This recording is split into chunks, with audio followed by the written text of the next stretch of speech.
Vivimos un tembladeral financiero esta semana y la verdad no sé hasta dónde va a llegar.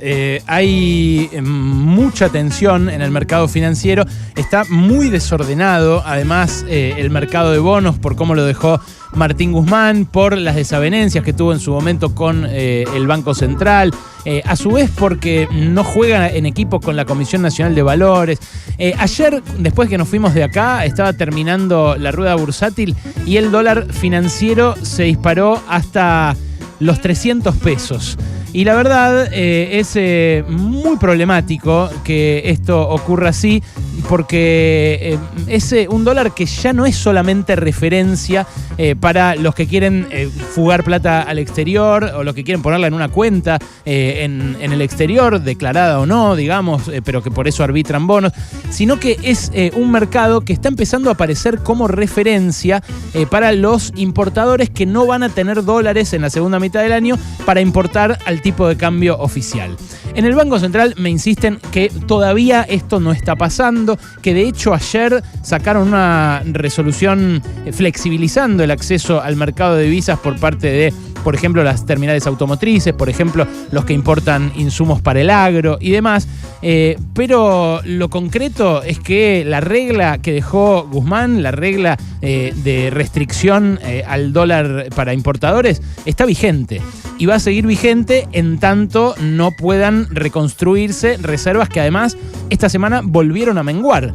Aún con esa regla vigente, ayer, por ejemplo, el Central salió 80 palos abajo porque tuvo que volver a hacer pagos de energía que dicen, cuando dejen de hacerse, cuando pase lo más duro del invierno, en agosto o septiembre, van a terminar, pero que la verdad que se mezclan también con la presión que aparece por el aumento de la brecha. La diferencia entre ese dólar financiero de 300 mangos y el oficial, que está a 131, ya es de bastante más del 100%, casi el 130%. Y a medida que la brecha se agiganta, empiezan a aparecer, primero, las tentaciones de saltar esa brecha y hacer la diferencia, y segundo, las medidas o las versiones de medidas como las que comentó la ministra Silvina Batakis, que dijo algo razonable. Cada dólar que salga por turismo al exterior es un dólar que no va a ir a la creación de empleos localmente.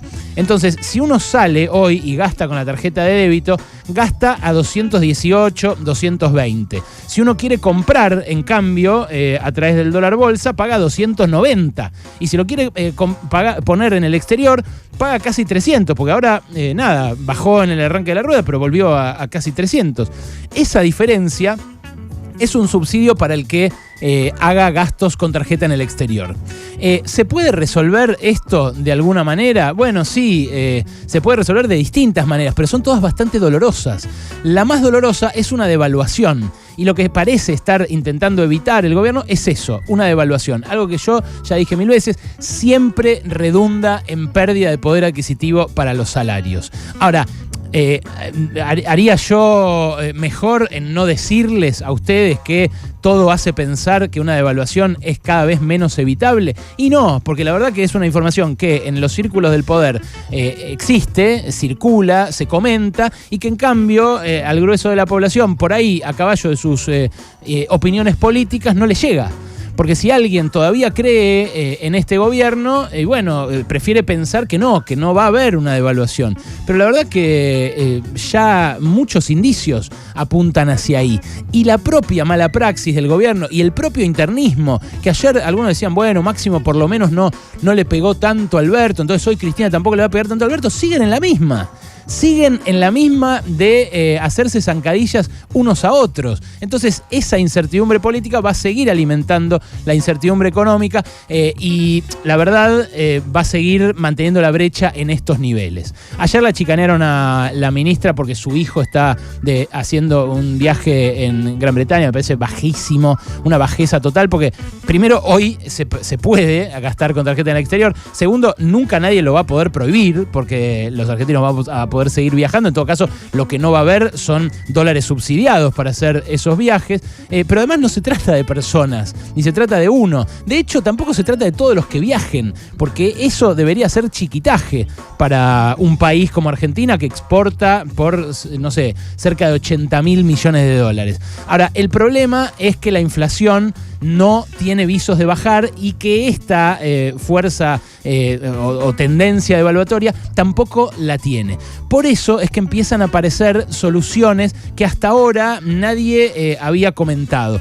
Una de las que empezó a circular por el mercado es la posibilidad de un desdoblamiento cambiario. ¿Cómo sería un desdoblamiento cambiario? Algo que en Argentina ocurrió mucho tiempo, que haya un dólar turista, un dólar comercial, un dólar financiero y que todos esos sean legales. No como ahora que hay un oficial al que se le ponen impuestos para que el turista no sea tan barato y uno paralelo donde van todos los que no tienen acceso al mercado oficial, que son cada vez más.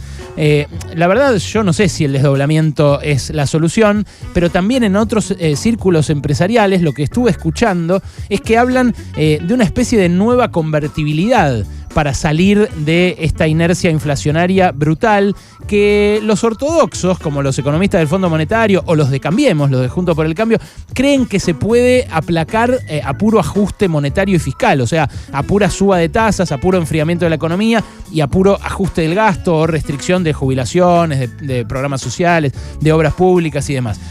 Y los empresarios más lúcidos saben que no es así, que incluso haciendo ese ajuste, Macri terminó entregando un desastre, una inflación que era récord en 30 años, que ahora se superó, pero que en ese momento fue récord en 30 años.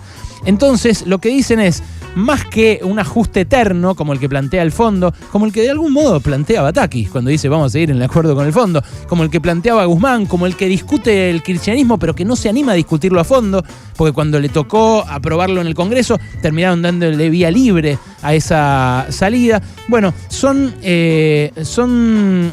soluciones que no solucionan. Y por eso empiezan a aparecer estas otras. Les decía, en esos círculos empresariales también hablan, además del desdoblamiento, hablan de una especie de nueva convertibilidad, un peso fuerte y un peso débil, un peso fuerte que, por ejemplo, esté respaldado por activos como vaca muerta, en fin, ideas que tienen sus ganadores, sus perdedores también, que por supuesto, si las agitan empresarios o sectores de la economía, persiguen sus propios intereses, persiguen ganar ellos frente a otros sectores, pero la verdad es que lo que muestran para mí es la situación crítica que estamos atravesando. Ideas como estas, ideas que no se suelen barajar, son ideas que emergen cuando se aproximan abismos. Es lo que pasó en 2001 cuando se empezó a hablar de las 4D. ¿Se acuerdan? De devaluación, dolarización, default y depósitos congelados. Al final, como no se encontró una salida a ese abismo, terminamos cayéndonos por el precipicio. Y terminaba habiendo 3 de esas 4D. Terminó habiendo default, depósitos congelados y devaluación. No hubo dolarización, pero porque ya veníamos en una semidolarización que era la convertibilidad y eso era precisamente lo que había que romper. Pero ahora tenés a una parte, la parte más extrema del oficialismo, hablando de eso, de dolarización. Lo que está claro es que el anterior gobierno nos dejó en una ruina muy difícil de remontar y que este gobierno, es cierto, con la pandemia en el medio y con una crisis política además, pero que ella ya es responsabilidad suya, no pudo remontar de ninguna manera. Estamos en una situación así de grave y así son las propuestas también que terminan apareciendo.